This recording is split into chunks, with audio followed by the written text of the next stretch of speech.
ჩამოტვირთი აპლიკაცია სტარვიჟენი. უყურე, უსმინე, წაიკითხე.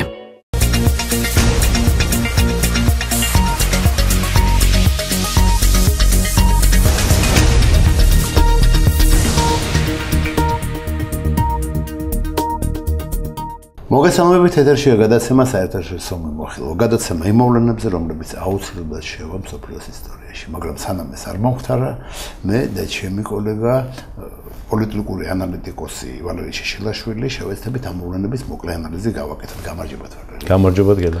დღევანდელი საუბრის თემა არის უკრაინა. საკმაოდ საინტერესო მოვლენები და საკმაოდ დინამიურად ვითარდება მოვლენები უკრაინაში და თან ასე ვთქვათ რომ ჩვენთან არა მარტო ის რომ პოსტსაბჭოური სივრცის ერთ-ერთი ქვეყანა ისიც არის რომ ამ ბოლო პერიოდი ახლა ახალი ისტორია რომ ავიღოთ ისტორიული ბედი უკრაინის და საქართველოს რაღაცნაირად გადაიაჭვა და დაემსგავსა ერთმანეთს. ასე თუ ესე სამი რამე რაც მოხდა უკრაინაში. პირველი ეს არის ზახარჩენკოს დავიწყოთ ავტოკეფალია პირველი იყო ტომოსის საკითხი, მეორე ზახარჩენკოს ლიკვიდაცია და გამწვავება რომელიც მოსალოდნელია დონბასზე და მესამე აზოვის ზღვაზე კრიზისი რომელიც და ეს ერთმანეთთანაც ეს სამივე მოვლენა არის ერთმანეთთან გადაჯაჭვული. უკრაინული საკითხი თქვენთვის უცხო არ არის. გამომდინარე რომ სუამის გენერალური მდივანიც იყავით და ბევრი კოლეგაც ყავს და მეგობარიც ყურებათ უკრაინაში. თქვენი აზრით, რამდენად დაკავშირებულია ერთმანეთთან, ვთქვათ, ავტოკეფალიის საკითხი. რამდენად დაკავშირებული არის, ასე ვთქვათ, ახალ დინამიკაზე, რომელიც რაღაცნაირად დავიწყებული იყო უკრაინა და ახალი დინამიკა დაიწყო. რამდენ ეს ხომ არ იყო პირველი, ასე ვთქვათ, ახალი ათვეთი წერტილი ეს ავტოკეფალიის საკითხი. თუ უბრალოდ ახალი პოლიტიკური სეზონი დაიწყო, შემოდგომა არის და ამიტომ გამარჯობათ კიდევ ერთხელ მოგესალმებით. რა თქმა უნდა, მე წლები მაკავშირებს უკრაინასთან. მე პირველი ელჩიც ვიყავი უკრაინაში 94 წლიდან. თუმცა ვამბობ, რომ პირველი ელჩი სინამდვილეში იყო ბატონ ვიქტორ თევზაია, რომელიც 1918 წელს წარმოადგენდა საქართველოს დემოკრატიულ რესპუბლიკას უკრაინის სახალხო რესპუბლიკაში. ამიტომ, მე ჩემი დამოკიდებულება მაქვს ემოციური უკრაინასთან, რა თქმა უნდა, ძალიან ახლო ქვეყანაა ჩემთვის, ეს არ არის უბრალოდ გეოგრაფიული წერტილი რუკაზე ჩემთვის და გეთანხმებით პირველ რიგში იმაში, რომ ჩვენი ბედი, რა თქმა უნდა, არის გადაჯაჭვული ერთმანეთთან. ანუ მე ვფიქრობ, რომ უკრაინის წარმატება და საქართველოს წარმატება ერთად არის გაცილებით უფრო რეალური რამ, ვიდრე ცალ-ცალკე ჩვენი გამარჯვება, იმიტომ რომ დღეს ჩვენ ცხოვრობთ ეპოქაში, სადაც ხდება ახალი ხაზების გავლება, ასე ვთქვათ, რა და რომელ ბარიერის, რომელ მხარეს აღმოჩნდებით ჩვენ, ამაზე ახლა სინამდვილეში ბრძოლა და ჩვენ ერთად აღმოჩნდებით ან ბარიერის ერთ მხარეს, ან ბარიერის მეორე მხარეს. პრინციპში მეტნაკლებად უკვე აღმოჩენილი ვართ ბარიერის ერთ მხარეს. პოზიციონირება ქვეყნების მომხდარია, იმიტომ რომ უკრაინას და საქართველოს ორივეს აქვს განცხადებული, როგორც უმთავრესი საგარეო პოლიტიკური პრიორიტეტი ევროკავშირში წევრობა და ნატოში გაწევრიანება.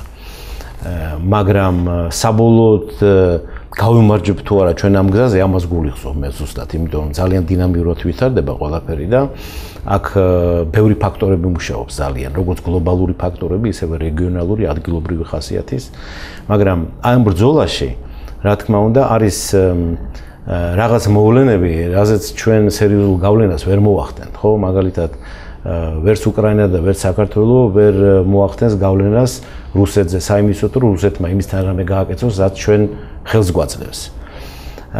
მაგრამ ჩვენ შეგვიძლია გავაკეთოთ ის, რაც ჩვენზეა დამოკიდებული. და ჩვენზე არის დამოკიდებული საკუთარი ქვეყნის განვითარება, დემოკრატიული რეფორმები, ადამიანის უფლებები, მეტი ბიზნეს შესაძლებლობების გენერაცია, საზოგადოების ახალ ხარისხში გადაყვანა და ერთმანეთთან შეთანხმებული ძლიერი პოლიტიკის წარმოება, მაგალითად უკრაინის საქართველოში და მე ვფიქრობ, რომ ამ თვალსაზრისით კიდევ ბევრი რამ არის გასაკეთებელი. ამაში მე მგონი გვიჭირს ერთმანეთთან, ანუ ეკონომიკური არ ვიცი, ამაზე ვისაუბროთ ეკონომიკური დონე თანამშრომლობის საქართველოს და უკრაინის, რამდენად ასე ვთქვათ დამაკმაყოფილებელია, მაგრამ პოლიტიკური კონტაქტების და პოლიტიკური ურთიერთობის დონე მე მგონი არა რელევანტურია იმ სიტუაციის, რომელშიც იმყოფება ორი ქვეყანა. დიდი ხნის განმავლობაში მოდით პირდაპირ ვთქვათ, დიდი ხნის განმავლობაში უკრაინა საქართველოს მთავრობის მიერ აღიქვამოდა როგორც ქვეყანა, რომელიც არის ოფისი ნაციონალური მოძრაობის. უკრაინაშიც უყურებდნენ საქართველოს როგორც ქვეყანას კი, რომელიც ოკუპირებულია რუსეთის მიერ და ასე შემდეგ, მაგრამ რომელიც არ არის ბოლომდე სანდო მოკავშირე, ასე ვთქვათ. დღეს იცვლება რამე ამ მიმართულებით, დღეს რაღაცნაირად არის ცვლილებები ამ კუთხით. ანუ არის თუ არა შესაძლებლობა რომ ეს დონე პოლიტიკური ურთიერთობების გაიზარდოს. მე არ ვამბობ კავშირებზე, თუმცა ვილაპარაკოთ იმაზეც, რომ შეიძლება რაღაც სამხედრო პოლიტიკური ან პოლიტიკური კავშირის რაღაც ბირთვი გავხდეთ. ესეც ხო შეიძლება. მიუხედავად აი მრყევებისა, რომელზეც შენ ახლა გაამახვილე ყურადღება და სავსებით სამართლიანად, ეს არის იანუკოვიჩის პერიოდი, როდესაც ისინი საქართველოს უყურებდნენ რაღაც ეჭვის თვალით. და შემდგომ ასე ვთქვათ პოსტ-იანუკოვიჩის პერიოდი, როდესაც საქართველოს ხელისუფლება უყურებდა რაღაც ეჭვის თვალით უკრაინელებს, მაგრამ სპეციალისტებისთვის ყოველთვის იყო ძალიან ნათელი ის, რომ ამ ორი ქვეყნის ბედი ნამდვილად არის გადაჯაჭვული და ის ცნება სტრატეგიული პარტნიორობა, რასაც ჩვენ ვლაპარაკობთ ხოლმე ხშირად, ზუსტად იმას დაფიქსირებული არის სტრატეგიული. რა თქმა უნდა, ეს არის დაფიქსირებული ხელშეკრულება, ჩარჩო ხელშეკრულება, რომელიც დაიდო 1994 წლის 23 აპრილს, თუ მეხსიერება არ მღალატობს, მას ხელი მოაწერა პრეზიდენტმა შევარდნაძემ და პრეზიდენტმა კრავჩუკმა, ლეონიდ კრავჩუკმა. ის იყო უნიკალური საქართველოს სამართლებრივ პრაქტიკაში. ეს იყო ხელშეკრულება მეგობრობის და ურთიერთდახმარების თაობაზე. ამისთანა ხელშეკრულება ჩვენ არც ერთ სხვა ქვეყანასთან არ დაგვიდია და სხვათა შორის ამ ხელშეკრულებამ ითამაშა ძალიან სერიოზული როლი იმ დახმარებაში, რომელიც ჩვენ გაგვიწია უკრაინა ამ აფხაზეთის მოვლენების დროს. მოდიში, აფხაზეთის მოვლენების დროს ეს იყო 92-93 და ეს დადებული ხელშეკრულება იყო 94-ში. 93-ში,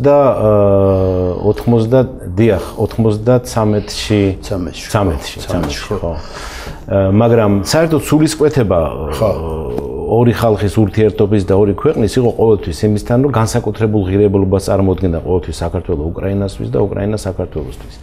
და ეს გამოიხადება თუნდაც დღევანდელ უამრავ კონტაქტებში, უამრავ უკრაინელ ტურისტში, რომელიც ჩამოდის საქართველოში, მათი რაოდენობა უახლოვდა 200,000. სხვათა შორის სიმპათიით ვართ ერთმანეთს. სიმპათიით ერთმანეთს. სხვათა შორის ყველაზე მეტი ტურისტი ჩამოდის საქართველოში უკრაინიდან, თუ არ ჩავთვლით უშუალოდ ჩვენ მეზობელ ქვეყნებს. ამ 4 ქვეყანას თუ არ ჩავთვლით, ყველაზე მეტი ტურისტი საქართველოს ჩამოდის უკრაინისგან, მაგრამ აი სტრატეგიული პარტნიორობის ცნება ეს ზუსტად იმას გულისხმობს, რომ მიუხედავად იმისა, თუ რა არის როგორი მთავრობა ქვეყანაში, არა არის მუდმივმოქმედი ინტერესები და ფასეულობები, რაზეც ქვეყნები ამყარებენ ერთმანეთთან ურთიერთობებს. დღეს ჩვენ ყველა პირობა გვაქვს იმისთვის, რომ უფრო აქტიური გავხადოთ ერთმანეთთან ურთიერთობები.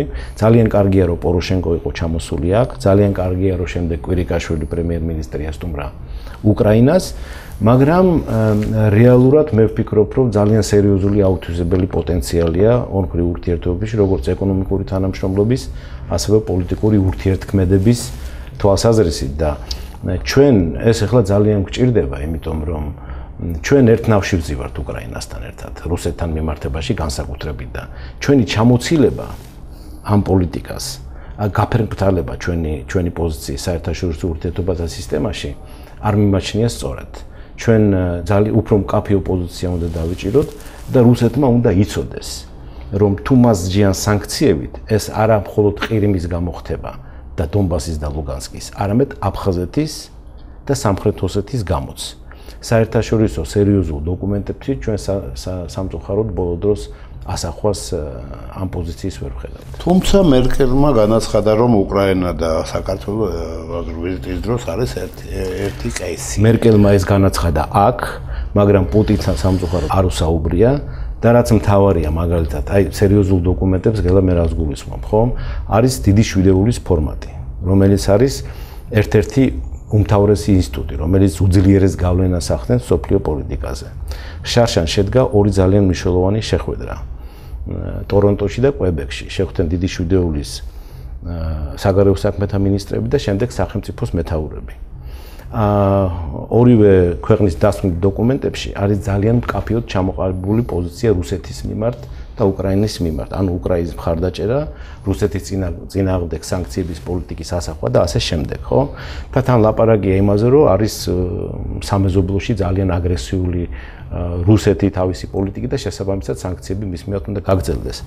აი ამ კონტექსტში სამწუხაროდ არანაირად არ არის ნახსენები საქართველო. ანუ რა გამოდის, რომ რუსეთი არის ძალიან აგრესიული ქვეყანა სამეზობლოში, მაგრამ იჯება მხოლოდ იმის გამო, რომ უკრაინის ფაქტორი არსებობს ყირიმი, დონბასი და ასე შემდეგ. სხვათა შორის ჩვენთან რა ჩვენი ექსპერტები, ზოგი ჩვენი ექსპერტი, ზოგი კომენტატორი ჩვენი ამბობს იმას, რომ ცუდი არის, რომ ახსენებენ უკრაინას და საქართველოს საკითხში, ჩვენ გაცილებით უფრო შორს ვართ წასულები, ჩვენ გაცილებით უფრო გადვითარებულები ვართ, ჩვენ რეფორმები გვაქვს ჩატარებული და აქედან გამომდინარე, ასეთ ექსპერტებს რას უპასუხებთ? არა, ეს ორი სხვადასხვა საკითხია, მოდი გავიმჯოთ. ერთი არის ჩვენი ასე ვთქვათ დაახლოება ევროკავშირთან და ნატოსთან. და აქ მე ექსპერტებს დავეთანხმები, რომ ჩვენ გაცილებით უფრო სერიოზული რეფორმები გვაქვს გატარებული, გინდათ პოლიტიკური, გინდათ დემოკრატიული რაღაც. ძალიან ჩვენზე წინ იყო უკრაინა ერთი ძალიან მნიშვნელოვანი კომპონენტით. უკრაინაში რამოდენიმეჯერ მოხდა მშვიდობიანად არჩევნების გზით პოლიტიკური ელიტის შეცვლა. მაგრამ ჩვენ 2012 წელს ამ კომპონენტში დავეციეთ უკრაინას. მაგრამ რაც შეეხება რეფორმებს და განსაკუთრებით რა თქმა უნდა აქ ჩვენ გაცილებით უწინა ვარ თქვენ გაგიკვირდებათ, მაგრამ დღეს საერთოდ უკრაინა არის ძალიან მძიმე მდგომარეობაში და იმის გამოც რომ აქ ომი მათ შორის, მაგრამ იმის გამოც რომ სერიოზული რეფორმების ჩატარება უკრაინაში გვიანდება. სამწუხაროდ ჩვენთვის, სამწუხაროდ დღეს აი ბოლო 3 წლის განმავლობაში ხო უკრაინაში შიდა ეროვნული პროდუქტის ვარდნა იყო 10%, 7%, შარშანი იყო 22% არის მხოლოდ რაც ვერ აკომპენსირებს იმას რაც დაკარგა უკრაინამ წინა წლებში და წელსაც არის მხოლოდ 2%-იანის დანავარაუდები. და ამან მიიყვანა უკრაინა იმ მდგომარეობამდე რა შიდა ეროვნული პროდუქტის რაოდენობა ერთ სულ მოსახლეზე არის სულ $2600. როდესაც ნაკლებია ვიდრე ჩვენ. როდესაც საქართველოს ჰქონდა შარშან 4100. წარმოიდგინეთ ხო რამხელა განსხვავება ხო რა თქმა უნდა ახლა ჩვენ წინა ვართ რა თქმა უნდა ეს იმას ნიშნავს რომ ჩვენ უკეთესად ცხოვრობთ იცით რა შეასაქმე უკრაინა მაინც არის ძალიან დიდი ბაზარი და სხვათა შორის აქ გარკვეულწილად ჩვენ უნდა იმას ისიც მივიღოთ ხედულობაში უკრაინაში არის ძალიან სერიოზული ჩtildeოვანი ბაზარი ამიტომ რეალობაში მე ვფიქრობ რომ ამისთანა დრამატული განსხვავება ამ ორ პარამეტრს შორის არ არის უბრალოდ იქ არის მეტი ჩtildeოვანი ეკონომიკა ვიდრე საქართველოში და სინამდვილეში დაახლოებით მეტნაკლებად ერთი დონეა მაგრამ თავისთავად ეს არის უკრაინასთვის ძალიან სერიოზული ვარდნა. ეხლა რაც შეეხება ნატოსთან ჩვენ თანამშრომლობას, ჩვენც აქაც გაცილებით წინა ვარ წასულები, ეხლა არ ჩამოვთვლი ამას ეს კარგად არის ცნობილი, აქ ექსპერტებს ვეთანხმები, მაგრამ მე ვამბობ სხვა რამეს. ამ თვალსაზრისით ჩვენ ერთმანეთს კი არ უნდა ვეჯიბრებოდეთ. ჩვენ ერთმანეთს უნდა ვეხმარებოდეთ და ერთად მიუხედავად იმისა, რომ უკრაინა სადღაც არის წინ ჩვენ ჩამორჩებით, ან გარკვეულ პერიოდში უკრაინა იყო ჩვენ, მე ახლა ჩვენ გავედი წინ და ჩვენ ერთმანეთს შეგვიძლია გაუზიაროთ ჩვენი დადებითი გამოცდილება და ჩვენი უარყოფითი გამოცდილება, რომ მოვახდინოთ კაპიტალიზაცია საკუთარი პოლიტიკის ერთმანეთის წარმატებაზე და თავი ავარიდოთ შეცდომებს, რომელსაც უშვებთ ჩვენც და უკრაინელებიც, მაგრამ მე ახლა ვლაპარაკობ პოზიციონირებას საქართველოსი უკრაინასთან ერთად რაც შეეხება რუსეთის პრობლემას. იმიტომ რომ თუ ვინმეს აქვს ილუზია, რომ რუსეთთან რაღაც ცალკე მოლაპარაკებებით შეიძლება რაღაც შედეგის მიღწევა, ეს არის სრული ილუზია და ამაზე ჩვენ ფსონს არ უნდა ვდებდეთ. იმიტომ რომ თელმა ისტორიამ რუსეთის ურთიერთობების არა მხოლოდ ჩვენთან არამედ გარე მსოფლიოსთან და მეზობლესთან დაადასტურა, რომ რუსეთი სამწუხაროდ ასცემს პატივს თავის მიერ დადებულ ხელშეკრულებებს. ეხლა აქ მე შემიძლია ორმხრივ ურთიერთობებში ჩამოვთვალო რამოდენიმე ათეული ხელშეკრულება, რომელიც რუსეთმა ძალიან უხეშად დაარღვია. თანამედროვე რუსეთმა, ისევე როგორც უკრაინასთან მიმართებაში. ამიტომ ჩვენი ძალა, სიძლიერე ჩვენი არის იმაში, რომ ჩვენ ვართ მართლები. ჩვენ არაფერს არ ვითხოვთ იმისთანაც, რაც ჩვენ არ გვეკუთვნის. ჩვენი პოლიტიკა სრულებით ეფუძნება საერთაშორისო აღიარებულ პრინციპებს და ნორმებს საერთაშორისო სამართლის და ჩვენი პრობლემა კი არ არის ცალკე აღებული პრობლემა რუსეთთან. ეს არის რუსეთის მთელ მსოფლიოსთან პრობლემის ნაწილი. და ვინაიდან ეს ასე არის, ჩვენი სიძლიერეც არის საერთაშორისო თანამეგობრობის კონსოლიდირებულ პოზიციაში, რომლის ნაწილი ჩვენ აუცილებლად უნდა გავხდეთ თანმიმდევრულად. და პრინციპულად. და ეს პოლიტიკა უნდა ატარებდეს მემკვიდრეობით ხასიათს, გელა, იმიტომ რომ არ შეიძლება იცი რომ ჩვენ აი აქ ვიქნები მე, იმიტომ რომ მე ეს მაწყობს და აი აქ მე არ ვიქნები, იმიტომ რომ ჩემი ინტერესებია. ჩვენ არა ვართ იმისთანა გლობალური მოთამაშე, რომ ჩვენ უკან ნახოთ სხვებს, რა არის ჩემთვის კარგი და ცუდი და სხვებმა მიუსადაგონ საკუთარი პოლიტიკა ჩვენ პოლიტიკურ ხაზს. პირიქით, ჩვენ უნდა ძირითადად მეინსტრიმში რაც საგარეო პოლიტიკის ჩვენ უნდა ვიყო, ჩვენ არა გვაქვს ფუფუნება რომ ის გარეთ დავრჩეთ და ეს მეინსტრიმი დღეს არის სოფლიო პოლიტიკის, რომელსაც მე ჩვენი სტრატეგიული პარტნიორები, ამერიკის შეერთებული შტატები, ევროკავშირი და ასე შემდეგ ატარებენ თანმიმდევრულ პოლიტიკას სანქციების რუსეთის მიმართ. რატომ? იმიტომ რომ რუსეთი არ ღვევს საერთაშორისო აღიარებულ თამაშის წესებს. და ამ პოლიტიკაში ჩვენ უნდა ვითამაშოთ სერიოზული, ასე ვთქვათ, აქტიური როლი. ეხლა ჩვენთან რო ჩამოდიან დელეგაციები, ხო? აი ნახეთ ეს სხვა კუთხით შევხედოთ, ეხლა იყო ჩამოსული სერიოზული დელეგაციები, ვიცე-პრეზიდენტი პენსი, ეხლა ქალბატონი ანგელა მერკელი და ასე შემდეგ. ჩამოდიან ძალიან სწორ განცხადებებს აკეთებენ. ეს ძალიან კარგია. თვითონ ვიზიტებია ძალიან კარგი. ის რომ აქ აცხადებენ, რომ საქართველოს ტერიტორიულობას უჭერთ მხარს, აღიარებულ საზღვრებს, ძალიან კარგია ძლიერი. მაგრამ შეხედეთ ამას მეორე კუთხიდან. აი ამ განცხადებების შემდეგ, როდესაც ისინი ჯდებიან მაგიდაზე რუსეთთან, საქართველოზე არაფერს არ ამბობენ. ეხლა შეაფასეთ ეს ვითარება რუსეთის მხრიდან. ხო? რუსეთის მთავარი ის კი არ არის, რას ლაპარაკობენ ისინი აქ. რუსეთის მთავარი არის, რას ელაპარაკებიან მას. და თუ საქართველოში ეს განცხადებები კეთდება, მაგრამ რუსეთთან პოლიტიკურ დღის წესრიგში ასახვას არ პოვებს, მაშინ ეს რუსეთთვის არის გზავნილი სამწუხაროდ, რომ თქვენ იქ ორმხრივ ურთიერთობებში რაღაცას აკეთებთ და შეიძლება ეს მოგვარდეს ისე, რომ ჩვენ არ ჩაგვრივთ ამ საქმეში. ეხლა შეიძლება მე ძალიან უკიდურეს შეფასებას ვაძლევ, მაგრამ ძალიან მნიშვნელოვანია, რომ რუსეთთან აუცილებლად თანმიმდევრულად ყოველთვის საქართველო იყოს დღის წესრიგის მნიშვნელოვანი ნაწილი. ჩვენი მეგობრების და ვინც აქ ჩამოდის ჩვენთან და სწორ განცხადებებს აკეთებს, ჩვენი ასე ვთქვათ პოლიტიკა უნდა იყოს იმისკენ მიმართული, რომ ჩვენ დაჟინებით უნდა ვთხოვდეთ მას, რომ ეს პოლიტიკა გაატარონ რუსეთთან ურთიერთობებშიც მათ შორის. ასახები დრო დაუბრუნდეთ ქართულ-უკრაინულ ურთიერთობებს.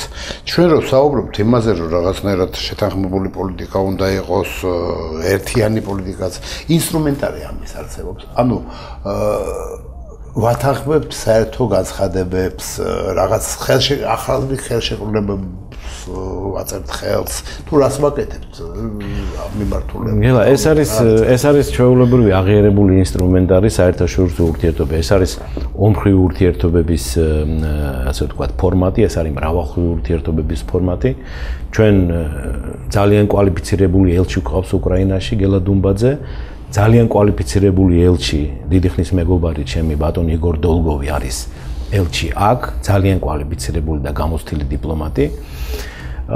დელეგაციების, ასე ვთქვათ, გაცვლა, გამოცვლა, სტრატეგიული ინტერესები, ნებისმიერი ის, ანუ არაფერს, ანუ ჩვენ რა ურთიერთობის, რა დონის და რა ხარისხის ურთიერთობა გვექნება უკრაინასთან, ეს არის დამოკიდებული მხოლოდ ჩვენზე და უკრაინაზე. ამაში ვერავინ ვერ ჩაერევა. რუსეთი ვერც რუსეთი ამაში ვერ ჩაერევა, ვერავინ ვერ აუგზავნოს საქართველოს პრემიერ-მინისტრს ჩაბძანდეს კიევში და ვერავინ ვერ აუგზავნოს პარაშენკოს ან შემდეგ პრეზიდენტს, რომელიც ვინც არ უნდა იყოს ის, რომ ჩამოვიდეს თბილისში. ვერავინ არ აუგზავნოს, რომ ჩვენ ერთად განვავითაროთ რაღაც ინფრასტრუქტურული პროექტები, გავაქტიუროთ საინვესტიციო პოლიტიკა, ერთმანეთს მხარი დაუჭიროთ საერთაშორისო არენაზე. ხო? მით უმეტეს რომ თანხმედრაშია ჩვენი პოზიციები. ვერავინ ვერ აუგრძალავს მაგალითად სუამს აწარმოოს უფრო აქტიური და შეთანხმებული პოლიტიკა და უფრო აიმაღლოს ხმა საერთაშორისო ურთიერთობების სისტემაში. ხო, ამის სუამი როგორც ასეთი არსებობს ხო? რა თქმა უნდა არსებობს. რა თქმა უნდა. ფორმალურად კი, მაგრამ ფაქტიურად. ფორმალურად არსებობს, იცით და მე სუამს შევადარებდი ავტომობილს, კარგად გამართულ ავტომობილს, რომელიც დგას ავტოსტრადაზე, ჰაივეიზე, სადაც სიჩქარის შეზღუდვა არის 110 კილომეტრი, თქვათ როგორც ჩვენთან. მას აქვს სერიოზული სიმძლავრე, რომელსაც შეუძლია 200 კილომეტრითაც იაროს, მაგრამ მიჩახშახებს 60-70 კილომეტრის სიჩქარით და რატო? იმიტომ რომ ეს 4 მგზავრი, რომელიც ჟის ამ მანქანაში არ აძლევს უფლებას თავმჯდომარეს ერთ-ერთს, რომელიც მათგანი არის თავმჯდომარე, რომ გამოიყენოს ესე იგი შექმნილი სიმძლავრეები და მანქანა სააკრეფინოს შესაბამისი სიჩქარე. და სხვადასხვა დროს ამ 4 ქვეყნიდან ეს სხვადასხვა ქვეყნები იყო. სხვათა შორის ყველაზე თანმიმდევრული პოლიტიკა ყოველთვის სუამში ჰქონდა საქართველოს. სუამი ყოველთვის ყველა ხელისუფლების დროს მიუხედავად რადიკალური ცვლილებებისა პოლიტიკურ ელიტაში, იყო შევარდნაძეს ხელისუფლება, მესამე პრეზიდენტის სააკაშვილის ხელისუფლება თუ ეხლანდელი ხელისუფლება ყოველთვის თანმიმდევრულად უჭერდა მხარს სუამის ყოველნაირ გააქტიურებას.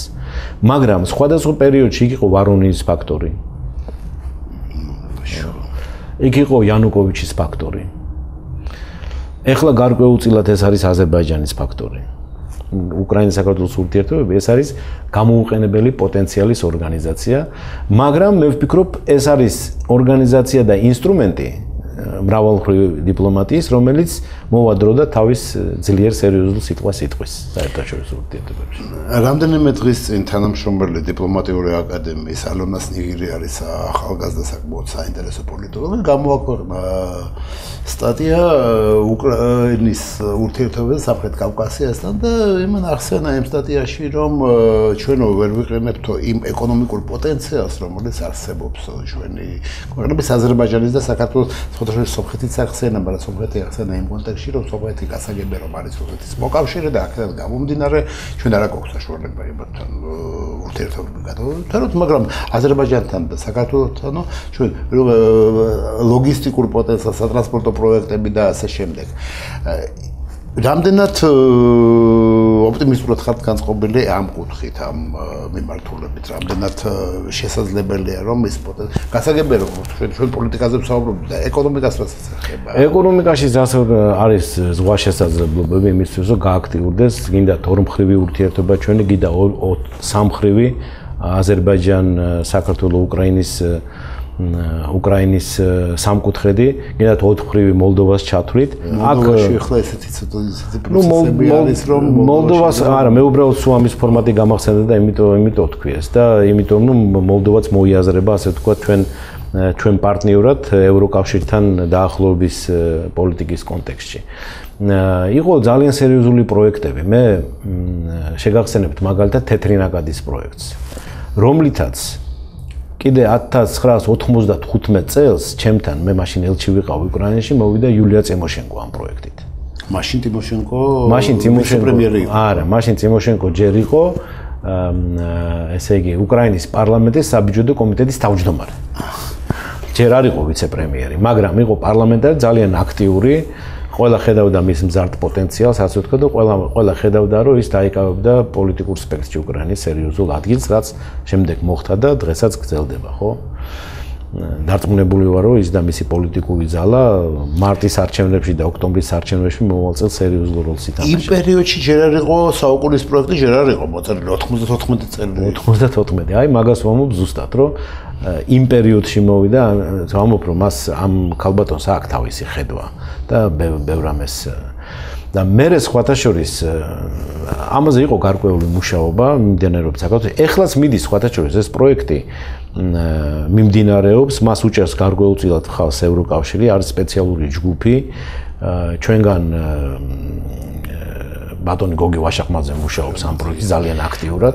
ეხლა გაიხსნა აბსოლუტურად ახალი შესაძლებლობები სხვათა შორის.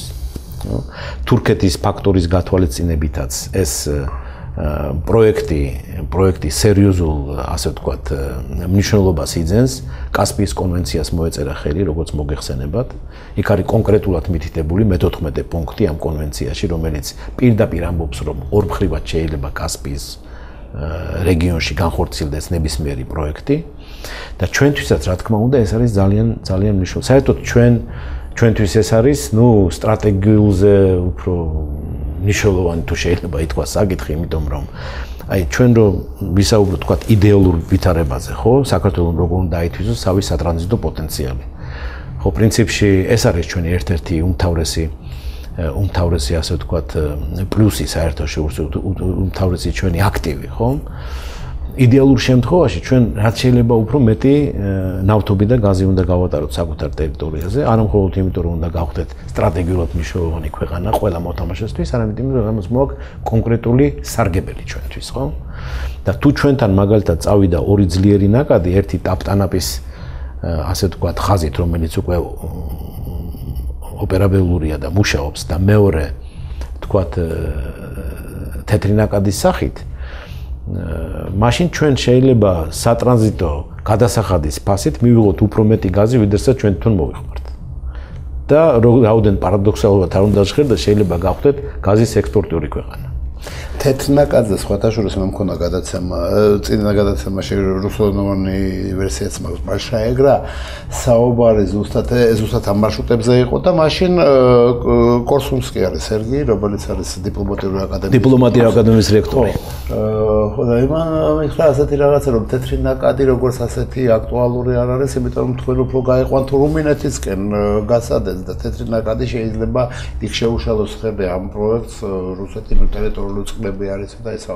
ანუ აქტუალური არის ეს ჩვენთვის. ანუ შეიძლება მართლა რუმინეთზე რო გავიყვანოთ და აუტკივარი თავით რატო ავიტკივოთ უკრაინით. იცით რა შეესაქმე ხლა პრინციპში, ხო, ჩვენ რამე რო იყოს მაგისთანა გლობალურ პროექტებში სამწუხაროდ ჩვენ გადამწყვეტი სიტყვა არ გვექვის, ხო. ჩვენთვის ამ პროექტს აქვს როგორც ეკონომიკური მნიშვნელობა, ასევე პოლიტიკური მნიშვნელობა, ხო? არჩევანი რო იყოს ჩვენზე, რა თქმა უნდა, ჩვენ ალბათ როგორც საქართველოს უფრო ჩვენთვის უფრო მისაღები უნდა იყოს და ჩვენ ინტერესში უფრო უნდა შედიოდეს უკრაინაზე ამ პროექტის განხორციელება. რატო? იმიტომ რომ ძლიერი უკრაინა არის სერიოზული ფაქტორი შემდგომში საქართველოს გამარჯვებისაც. ნუ ეს პოლიტიკური მიზეზების გამო. პოლიტიკური მიზეზების გამო და თუ აქ საუბარი იქნება რაღაც 150-200 კილომეტრზე ვთქვათ, იმისთვის რომ ეს მოხდეს უსაფრთხოდ.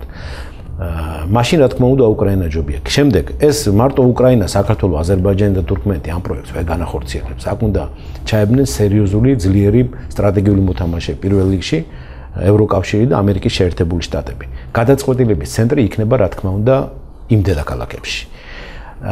რამდენად იხმძღვანელებენ ისინი პოლიტიკური მოსაზრებებით ამ დიდ ეკონომიკურ თამაშში, ეხლა ამის წინასწარმეტყველება ძალიან რთულია, მაგრამ აქ ერთი რამე მახსენდება მე,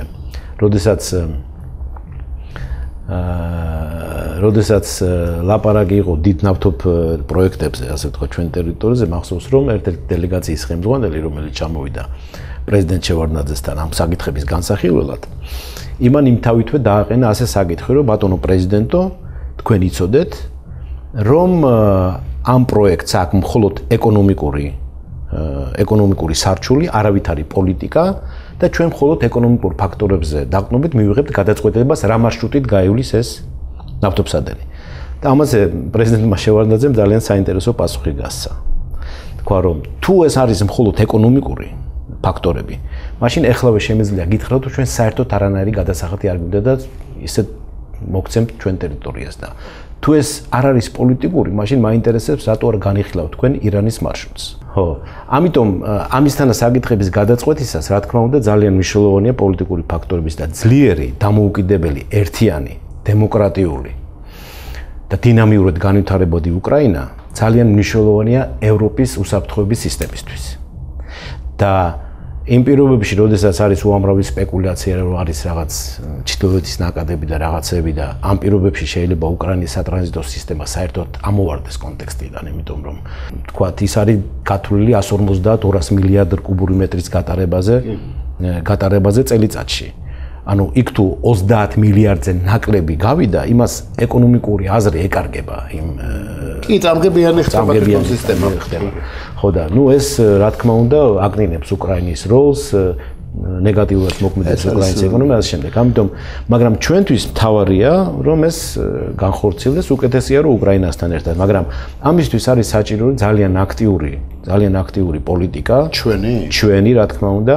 აი მე არ ვიცი ახლა მაგალითად ქალბატონი მერკელის აქ ყოფნისას ჩვენ საერთოდ ეს თემები განვიხილეთ მასთან თუ არა? ტრანსკასპიური გასადენის მაგალითად ის რომ საქართველოს ამას დაუჭერს მხარს ის რომ ეს არის გასაცავის მშენებლობა რისთვის გვინდა. ბატონო, გასაცავის მშენებლობა 50 მილიონი. თან ეს ისეთი გასაცავი არ არის, რომელიც დიდი არის უზარმაზარეს კონექტორს გავს უფრო. და ეხლა მე ექსპერტი ნამდვილად არ ვარ ამ თემაში, მაგრამ ფაქტი არის, რომ მერკელმა ახსენა სამხრეთის დერეფანი, მერკელმა ახსენა და ვერაც დამშერს და ვერდება, მე დამშერ რომ კი რაღაცა ამაზე საუბრები იყო, იქიდან გამომდინარე, რომ ძალიან არასტაბილური არის თურქეთი, ეხლა კი იცით, კი ტანაპი მიიღებს ამ ყველაფერს თურქეთის გაზს და რუსეთის გაზსაც შეიძლება მიიღოს, ეს არის რა, რომ ეს გასადენი სამხრეთი ჩრდილოეთი ხომ არის ის გასადენი და შეიძლება კონექტორის როლი ითამაშოს ეს უბრალოდ რუსეთის გაზზე.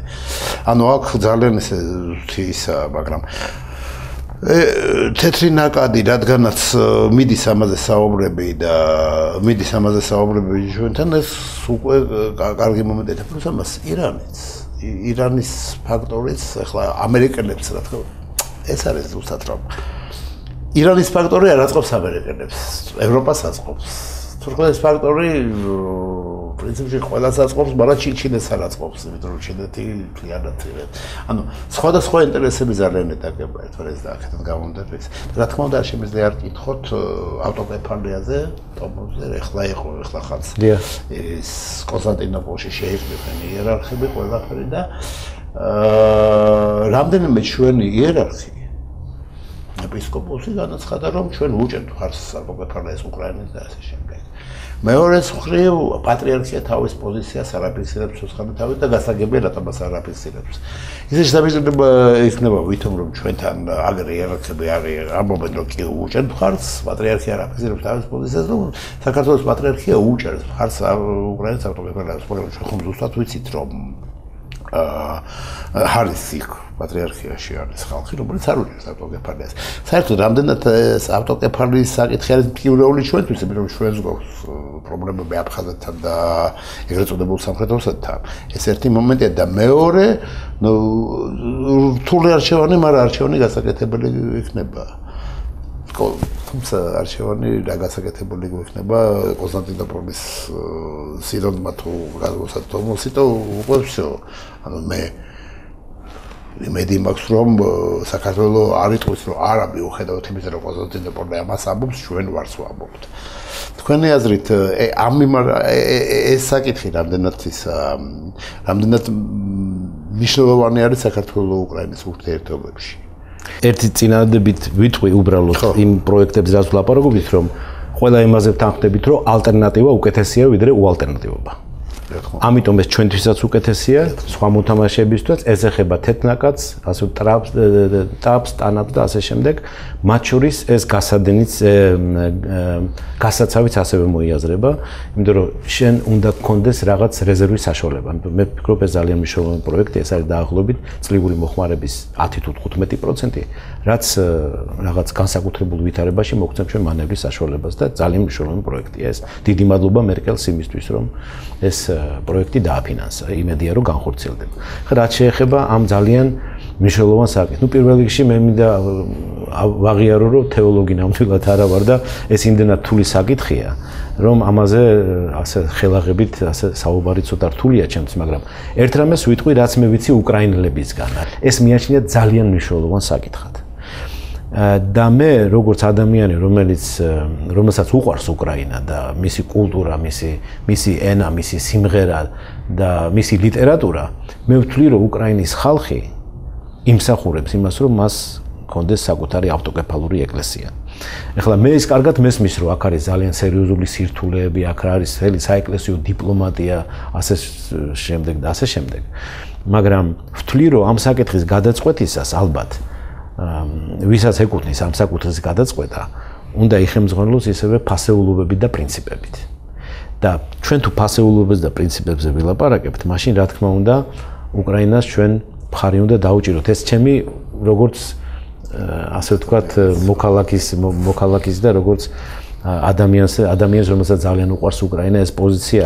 მე ვფიქრობ, რომ ჩვენი ეკლესია იხრება ამ გადაწყვეტილებისკენ, ისიც მესმის რომ არის საჭირო სიფრთხილე და იერარქებს ძალიან კარგად ესმის ამ საკითხის სირთულე და რაღაცა, მაგრამ მე ვფიქრობ, რომ მიხრება და საერთო ტენდენცია მე მიმაჩნია, რომ უკრაინის დიდი გამარჯვებაა ის, რომ სოფლიო პატრიარქმა მკაფიოდ თუ არ კაფეოდ ჩამოყალიბების გზაზეა ამ პოზიციის და მე ვფიქრობ რამოდენიმე თვეში ეს საკითხი საბოლოოდ გადაწყდება და ჩვენ ყველა საფუძველი გვექნება, ასე ვთქვათ, ჩვენ ეკლესიას ექნება ყველა საფუძველი საიმისოთ, რომ ამ ლოგიკურ და მე ვფიქრობ ცოტა დაგვიანებულ გადაწყვეტილებას მხარი დაუჭიროს.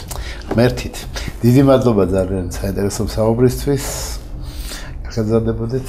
დიდი მადლობა რომ იყავით დღეს ჩვენთან. საერთაშორისო მიმოხილვა დაბრუნდა.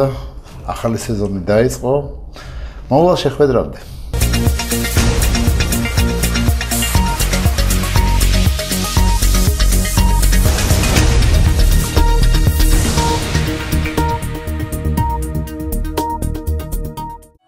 ჩამოტვირთე აპლიკაცია StarVision-ი. უყურე, უსმინე, წაიკითხე.